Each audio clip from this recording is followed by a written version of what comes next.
नमस्कार मित्रों, मैं हूं आपका मित्र उमेश महादोशी। अभिराम वाणी पर आपका हार्दिक स्वागत है। समकालीन लघु कथा की विकास यात्रा में योगदान के क्रम में प्रस्तुत है लघु कथाओं की नई श्रृंखला मुहावरों से सज्जित लघु कथाएँ। इस श्रृंखला में उन लघु कथाओं को प्रस्तुत किया जा रहा है जिनमें किसी न किसी रूप में एक या अधिक मुहावरों का उपयोग किया गया है।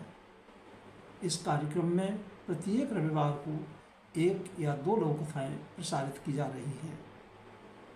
नई पीढ़ी की लघु कथाएँ कार्यक्रम के स्थान पर मुहावरों से सज्जित लघु कथाएँ कार्यक्रम अगली सूचना तक जारी रहेगा।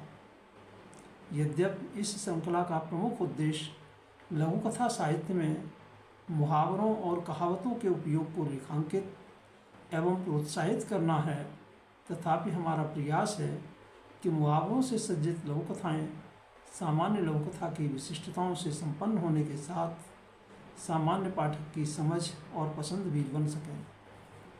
तो प्रस्तुत है मुहावरों से सज्जित लघु कथाएँ कार्यक्रम की आज की प्रस्तुति। आज की प्रस्तुति में शामिल हैं दो लघु कथाएँ। डॉक्टर लता अग्रवाल तुलजा जी की नया मुहावरा एवं सुश्री अंजू खरबंदा जी की लघु कथा पीर। दोनों लघु कथाओं का वाचन उमेश महादोशी यानी मेरे द्वारा किया जा रहा है। ये लघु कथाएँ मुहावरों से सज्जित लघु कथाओं के संकलन काम जो आवे कामरी में शामिल हैं। तो पहले प्रस्तुत है डॉक्टर लता अग्रवाल तुलजा जी की लघु कथा नया मुहावरा।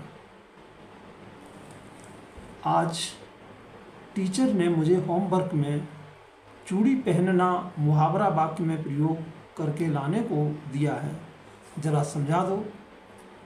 घर पर होमवर्क करते हुए बुलबुल ने माँ से कहा, बेटी चूड़ी पहनना एक मुहावरा है, उसका अर्थ कायर या कमज़ोर होता है। अच्छा, कायर किसे कहते हैं? बेटी, जिसमें उत्साह का अभाव होता है, जो कमज़ोर ना होकर भी प्रतिकार करने से कतराता है, इसे मुहावरे की भाषा में चूड़ी पहनना कहते हैं। मतलब चूड़ी पहनना कमज़ोरी की निशानी है। हाँ बेटी, यदि ऐसा है तो माँ भाभी जब शादी होकर घर आई थी तो उन्होंने हाथ भरकर चूड़ी पहनी थी, तब किसी ने उन्हें कमज़ोर या बेचारी नहीं कहा। भैया के जाने पर जब उनकी चूड़ियाँ तोड़ी गईं तो सभी उन्हें बेचारी कहने लगे। ऐसा क्यों माँ? तू नहीं समझेगी बेटी। क्यों माँ? जब चूड़ी पहनना कायरता की निशानी है तो हाथ में चूड़ियाँ न होने पर वो बेचारी और कमज़ोर क्यों कहलाती है? बेटी, यह ज़िंदगी का मुहावरा है, तू नहीं समझेगी। बेटी ने नया मुहावरा बनाया। किताबी मुहावरे और ज़िंदगी के मुहावरे में अंतर है। यह थी डॉक्टर लता अग्रवाल तुलजा जी की लघु कथा नया मुहावरा। और अब प्रस्तुत है सुश्री अंजू खरबंदा जी की लघु कथा पीर।